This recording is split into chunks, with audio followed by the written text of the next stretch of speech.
haji? Punya mobil? Kalau yang sudah punya mobil, nambah mobil? Kayak rumah? Belum. Ternyata berhadapan dengan yang ngumpeng-ngumpeng semuanya. Nggak ngapainin gitu ya. Baik Bapak Ibu semuanya, singkat padat Bapak Ibu. Ini saya kasih waktu kurang lebih sekitar sudah kelihatan 45 menit Bapak Ibu, mudah-mudahan yang saya sampaikan. Karena saya dulu tadi katanya 1,5 jam, ini 1 jam juga bingung saya. Nggak apa-apa, singkat padat Bapak Ibu. Yang pertama, yuk kita sama-sama berikrar bahwa Bapak Ibu niat dalam hati betul-betul ingin merubah kehidupan. Salah satu kunci yang saya lakukan, ya, dulu waktu saya flashback, waktu saya kuliah, itu kuliah betul-betul, mohon maaf ya, saya udah istilahnya diserahkan sama orang tua, kalau mau ngelanjutin kuliah silakan. Sebagai orang tua hanya mendukung doa, ya adalah istilahnya untuk mendukung secara materi, tetapi saya harus berjuang secara pribadi. Bayangkan, saya seorang anak dilahirkan dari seorang petani yang konon katanya mimpi kali bisa kuliah Bapak Ibu. Saya digembleng pada saat saya sedang melanjutkan perjalanan dari SMP. Dulu waktu di kampung itu yang belajar dari SD ke SMP itu juga bisa dihitung. Teman-temannya hampir banyak yang tidak melanjutkan. Alhamdulillah waktu itu saya madrasah Ibtidaiyah. Kalau di sana juga SD-nya ada sedikit ya. Atas izin Allah, saya mendapatkan ranking pertama se-kabupaten di tingkat itu. Akhirnya Allah menakdirkan untuk langsung dapat diterima di SMP. Ya, di SMP saya dari ujung timur, Nabu Elis dari ujung barat. Saya ketemu di tengah-tengah.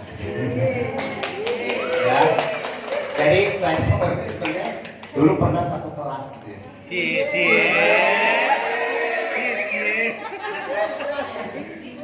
Ya, setelah itu alhamdulillah. Tapi kan nggak pacaran Bapak Ibu ya. Lulus SMP, ya. Atas izin Allah, saya mendapatkan ranking pertama juga di SMP. Kalau ini ranking berapa ya? 14 kan ya? Berapa? Ya. Buka kartu aja, Bi. Jadi waktu kan kelas 1 ranking disatuin di kelas 2. Nah, bertarung kan. Alhamdulillah izin Allah saya dapat ranking berapa? Oh, ranking 3 ya. Enggak mau. Nah, setelah itu Umi pergi merantau ke Jakarta. Saya melanjutkan alhamdulillah tadi Allah dikasih beasiswa untuk melanjutkan ke SMA negeri. Nah, berjalan ceritanya alhamdulillah habis di situ, nah di SMA luar biasa.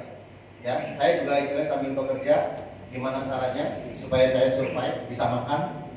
Alhamdulillah di SMA negeri pada saat kelas 3 saya mendapatkan beasiswa dengan ranking 1 untuk bisa melanjutkan ke perguruan tinggi Universitas Gadjah Mada. Alhamdulillah. Dari situ kemudian, nah itu tantangannya. Pada saat saya alhamdulillah pamit bapak saya harus ke Jogja. Di situ bapak saya cuma mendoakan, waduh gimana mau kuliah sementara secara ekonomi. Saya cuma satu, doakan ya orang tua, saya minta doa restu nggak apa-apa ya. Yang penting nggak tahu gimana caranya, yang penting saya bisa melanjutkan. Alhamdulillah atas izin Allah, Bapak Ibu semuanya, itu kan nggak pacaran tadi ya. Nah tiba-tiba kok pada saat reunian ketemu, nah dari situ. Ya, ternyata berlanjut sampai sekarang. Ya, itu cuma kilasan. Baik Bapak Ibu selanjut. Jadi pada saat itu di perguruan tinggi saya menjadi istilahnya single fighter, dalam arti orang tua sudah istilahnya hanya dalam tim doa, tetapi yang betul-betul saya lakukan gimana saya harus survive. Makanya apa yang saya lakukan, saya betul-betul menjadi seorang yang betul-betul prihatin. Kadang-kadang makan, kadang-kadang enggak. Kalau lagi banyak ya alhamdulillah. Tapi dalam itu saya hanya bermimpi satu, ya Allah jadikanlah ini adalah saya yang terakhir, kemiskinan itu melanda kami. Yang selanjutnya saya akan putus rantai kemiskinan untuk keturunan kami menjadi orang yang bahagia.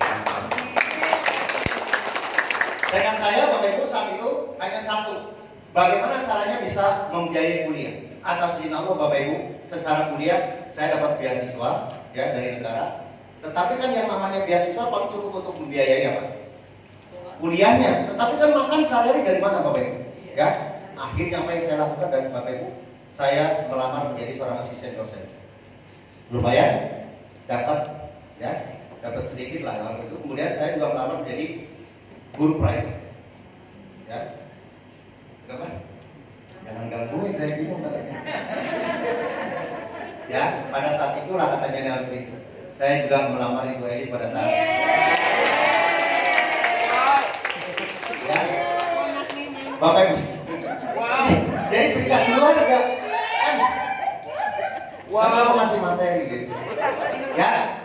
Nah setelah itu Bapak, jadi kuncinya Bapak Ibu pada saat kita kepepet, ya, pada saat kita kepepet, Bapak Ibu itu akan timbul kreativitas. Saat itu kemudian saya juga dagang, ya, ini sebagai ceritanya Bapak Ibu, mungkin saya nggak jarang cerita. Saya waktu itu tinggal di salah satu masjid, ya, salah satu masjid, karena di masjid itu ada ruangan takmir gitu ya. Saya tinggal di situ, suruh mendidik anak-anak. Tahu lingkungan mana? Tahu di Jogja ada yang namanya Sarkem, tahu? Pasar Kembang. Di situ tempat lokalisasi. Jadi, ya, tenang. Emas kalau dimasukin ke kotoran tetap emas kan? Nah, pulang semacam itu ya. Jadi walaupun lingkungan semacam itu saya tetap survive. Nah, sesamping itu saya kemudian juga, ya itu namanya kepepet, harus punya biaya, maka saya kreatif membangun perusahaan kecil-kecilan, yaitu perusahaan pemasaran di bidang kerupuk. Jadi saya beli satu keranjang gede bersama teman saya. Habis itu kemudian kita pakai lilin, tahu ya? Kemudian saya ngider pakai motor kayak gitu. Kuliah pagi, sorenya semacam itu. Kuliah pagi, sore alhamdulillah. Nah, luar biasanya saat itu saya nggak ceritakan meritnya lah ya. Lanjut aja. Lulus kuliah dan saya berpikir saya nggak pernah akan menjadi seorang karyawan. Kenapa Bapak Ibu? Karyawan itu gajinya memang tetap kebanyakan, ya? Tetap kecil. Yang kedua adalah sudah kerja keras, diomeli juga. Sekeras-kerasnya saya hanya membatalkan waktu, Bapak Ibu. Ya, membatalkan waktu. Kenapa? Karena sebesarnya waktu tetap aja segitu-gitu juga.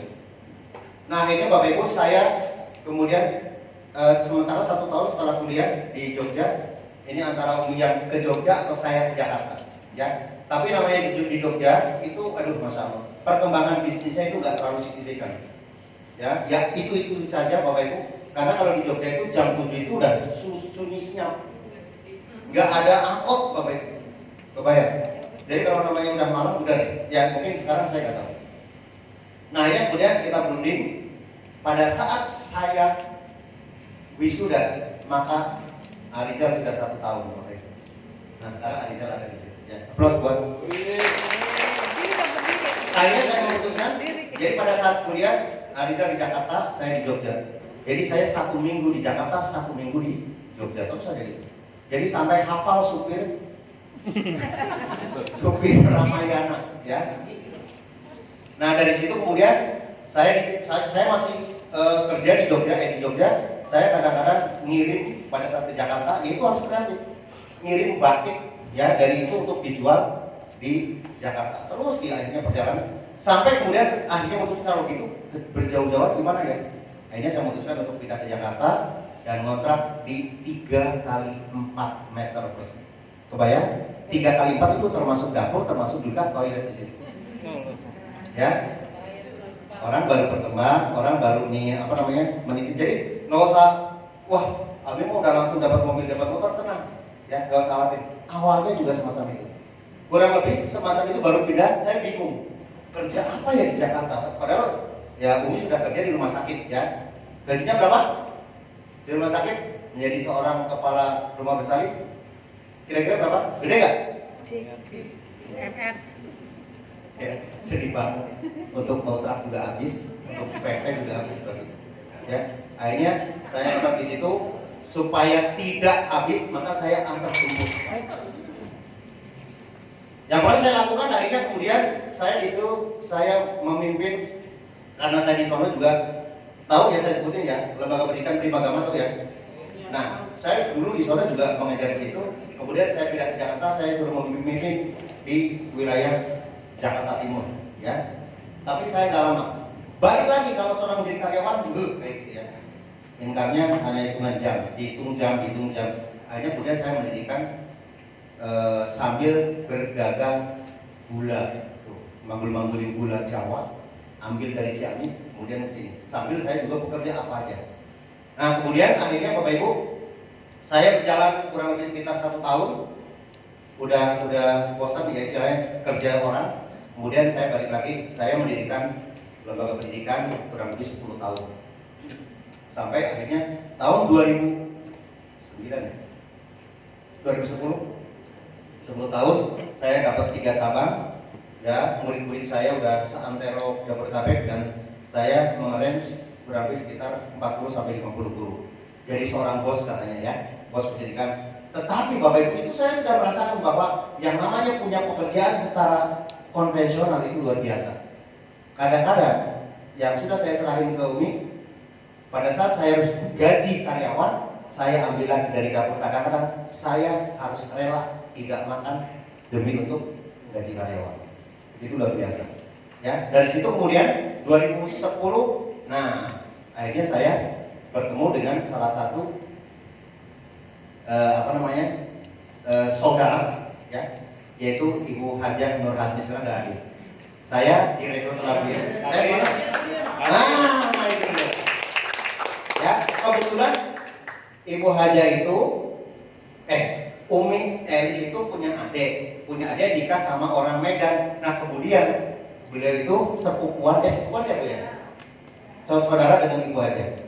Biasa beliau kan seorang agent, ya. Lihat saya sama Umi ikut hadir pada acara itu, langsung diprospek Bapak Ibu. Boleh nggak saya main ke rumah? Boleh gitu ya. Ternyata ujung-ujungnya apa?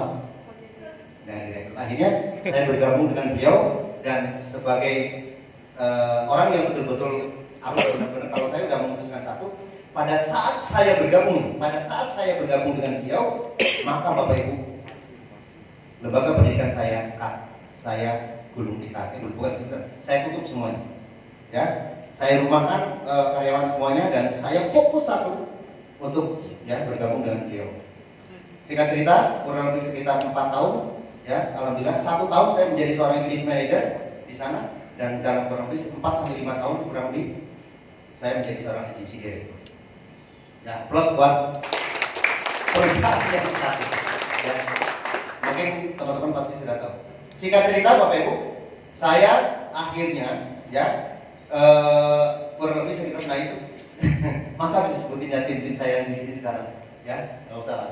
Akhirnya Bapak Ibu, setelah kurang lebih berkarir 8 tahun, ya, terakhir 2010 sampai 2008, kemudian saya berpikir 2018 ya, saya berpikir ini saya harus punya loncatan yang jauh lebih dahsyat lagi, ya. Alhamdulillah di sana not bad, ya, mulai dari mobil setiap 2 tahun, keren nggak? 2 tahun ganti, mulai dari kecil gede-gede, yang terakhir Pajero Bapak Ibu tahun 2018.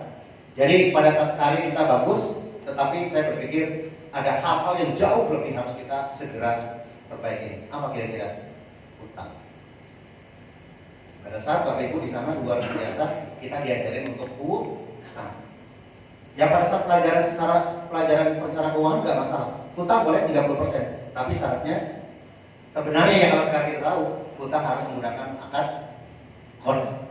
Tapi di sana kan utang mobil, utang motor, segala macam ya. Saya selalu utang selesai, utang lagi. Jadi bayangin Bapak Ibu, saya punya pertama mobil Baleno, lunas saya ganti ke ras lunas buat DP kayak tadi, ya. Sudah selesai jual buat beli Innova selesai jual beli buat Pajero. Di Pajero lah itu saya mentok. Saya dikasih amanah, tiba-tiba saya harus lunas utang kurang lebih hampir 1 miliar. Nah, Bapak Ibu, jika cerita, alhamdulillah, Allah kita bergabung di sini. Wasilahnya, ya, wasilahnya juga adik beliau, Ustaz Jati dan Asep. Kemudian saya Bismillah dan alhamdulillah kita bisa bersama kembali dan alhamdulillah Ibu Haja Nur Rasidi juga bisa berkembang bersama kita semua. Plus buat beliau. Nah, Bapak Ibu semuanya, itu sebelum di perjalanan, apa yang bisa kita ambil hikmah? Yang pertama, pada saat Ibu mau berhasil, Bapak Ibu mau berhasil, pertama adalah fokus kira-kira apa yang menjadi impian terbesar Bapak Ibu. Pada saat saya bergabung di perusahaan yang lama, saya harus berpikir, saya harus berubah nasib. Kalau dulu punya rumah, alhamdulillah, akhirnya saya pengen betul-betul punya kendaraan yang bagus, yang layak, alhamdulillah tercapai. Nah, setelah itu Bapak Ibu, not bad, tetapi kan ujung-ujungnya semuanya adalah hutang, maka diperbaiki, dibersihkan istilahnya di bisnis sisi dengan cara kita mendapatkan yang jauh lebih dasar. Kalau di sana 10 tahun, kurang lebih 10 tahun, alhamdulillah, kalau di sana kan istilahnya kalau yang namanya income, tujuannya gimana caranya? Income seorang agency director levelnya harus 100 juta per bulan. Itu kerennya. Jadi itu yang kita kejar, ya. Nah, Bapak Ibu, baru mendekati lah, akhirnya kemudian saya langsung ke sini, ya.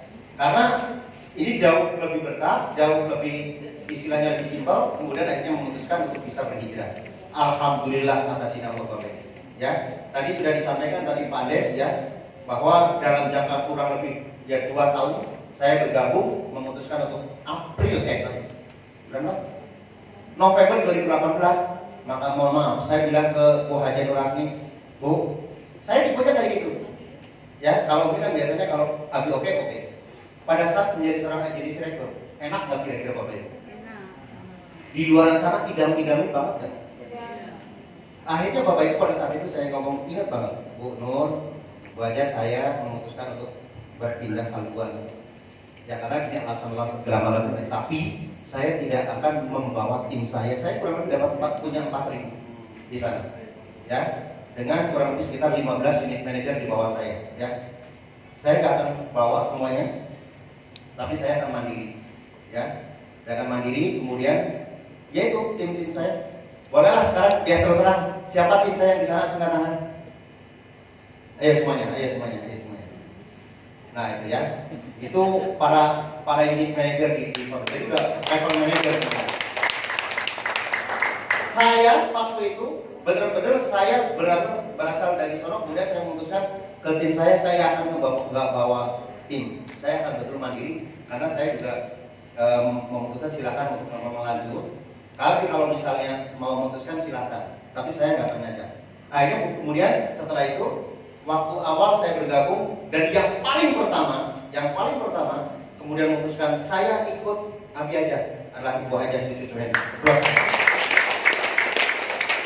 Keputusan yang luar biasa sehingga beliau sekarang grupnya itu di bawah juga lebih dari 3.000 tim. Wow.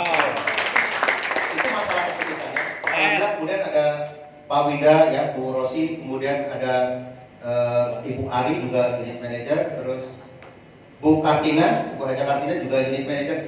Coba bayangin Bapak Ibu, orang sukses tergantung siapa, tempat apa orangnya? Dua-duanya. Tetapi yang memutuskan paling cepat itu yang akan memutuskan akan jauh cepat, ya. Alhamdulillah beliau-beliau yang di sana udah sukses menjadi seorang unit manager, tiba-tiba alhamdulillah yaitu pada saat pertama, 2, ya masih itulah.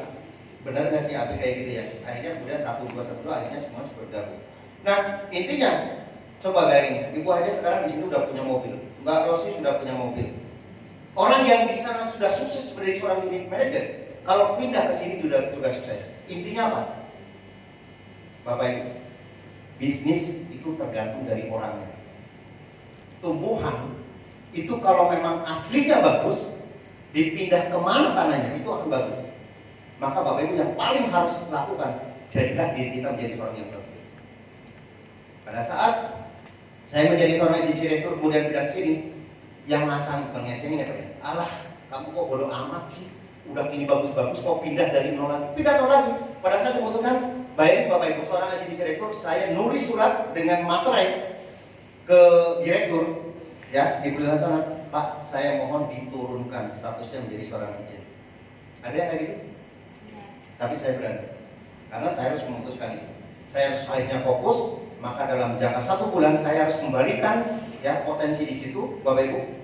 Maka kemudian saya rekrut habis-habisan 1 bulan. Pertama saya bisa merekrut 150 orang. Terus selanjutnya saya harus jauh lebih cepat. Karena saya lihat secara hitungan visinya itu di sini jauh lebih gampang, jauh lebih dasar. Akhirnya Bapak Ibu terus, ada cucu kaget pada saat itu saya mau langsung stopis Bapak Ibu. Ya, Masya Allah. Akhirnya kemudian berlanjut, ada lagi. Terus kalau bahasa Jawa pada ngintili, tahu nggak ngintili? Ikutin. Ada Ibu Rosi, tiba-tiba saya juga mau join setelah kita dapat berapa? Mobil berapa? 3 atau 4 ya? 4, Pajero 1. Nah, jadi dulu ingat banget Bu Rosi. Ayolah, paling aku juga nanti cuma dikembalikan lagi. Ya, itu cuma bohong-bohongan, nggak percaya gitu ya. Nah, akhirnya setelah baru melek kayak gitu. Ya, tapi nggak apa-apa. Tapi beliau juga sekarang sudah memiliki mokes ya dan juga mokes. Akhirnya kemudian juga pertama kali yang betul-betul ini ada Bu Sudarminingsi dan di sono ya. Ini juga termasuk kalau dalam bahasa sono itu as-sabiqunal awwalun ya. Jadi yang betul-betul awal-awal menjadi tim kita. Alhamdulillah Bapak Ibu luar biasa. Saya tidak terlalu salah pada saat memilih. Di sana dalam 10 tahun dapat menghasilkan kurang lebih sekitar 4.000 tim ya. Maka di sini dalam jangka 2 tahun bisa 10.000 tim. Nah, akhirnya apa yang dilakukan Bapak Ibu? Ketepatan pada saat memilih itu diperlukan. Nah Bapak Ibu kan sekarang tinggal copy paste. Insya Allah ini menjadi inspirasi Bapak Ibu. Jadi yang pertama dilakukan Bapak Ibu menjadi seorang yang betul-betul apa? Bibit unggul. Ya. Jadilah kita menjadi bibit unggul. Nah bagaimana supaya menjadi seorang bibit unggul? Materi kita adalah the habit, 7 habit core habit. Kita akan membentuk bagaimana saya digembleng pada saat di perusahaan yang lama sampai di coach habis-habisan supaya kita menjadi seorang pebisnis bukan sekedar pegawai.